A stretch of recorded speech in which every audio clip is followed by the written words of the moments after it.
Do you think that we should decriminalize libel? Yes, I definitely think that we should decriminalize libel because, especially in our day and age, we really don't know if that person is actually saying something true or not. And I think that, we should start embracing press freedom, of course, and that, of course, includes libel because a threat to our press is, of course, a threat to our democracy. And how can we move forward if we do not embrace this? So, yes, definitely I think everybody should have the right to, and the freedom rather, to say whatever they want. But I think that it should be with responsibility. And that I think we should decriminalize libel. Question is, should bloggers and vloggers be accredited as members of the mainstream media? I do believe so because they are voices for the things that they care about, for other people, as well as those that they represent. Vloggers and vloggers do their best to provide people with information on all shapes, size, forms and platforms. My mother personally herself is a blogger, and I know that she proudly advocates and shares all the things she's passionate about.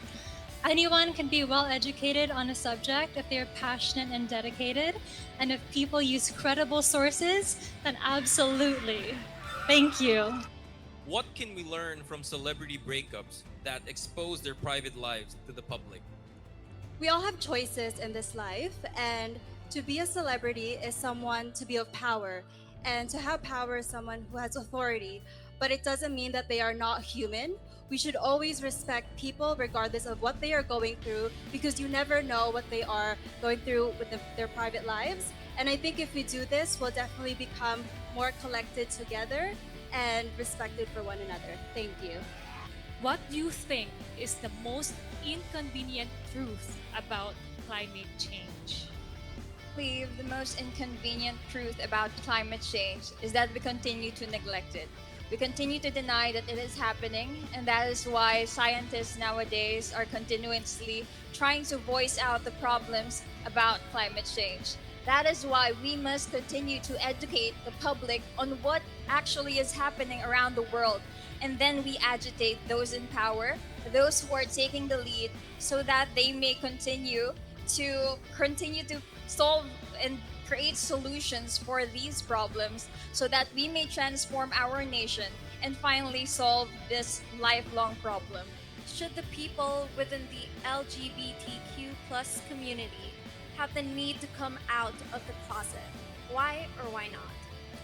With someone who has many friends in the LGBTQI plus community, I know their struggles because I've heard their stories. I respect that when they want to come out, it is their choice. I believe that as a straight cis woman, I should respect them and give them love and kindness. That is what the LGBTQI plus community needs, especially in this age. I want to empower them and embrace them with my love. Seeking to grant a 5-day mental wellness leave to workers, essential for both employees and their employers.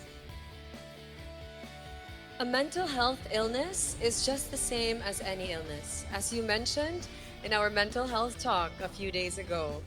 I think it's very important that as ambassadors of goodwill, as beauty queens, and perhaps as the next Miss World Philippines, we have to help spread awareness for the fact that mental illness is just like any illness and should be treated with just as much urgency. So yes, it is completely valid for us to now accept the fact that one can have a mental health need. In fact, places all over the world have made room for more open and honest conversations about what it means to be more human.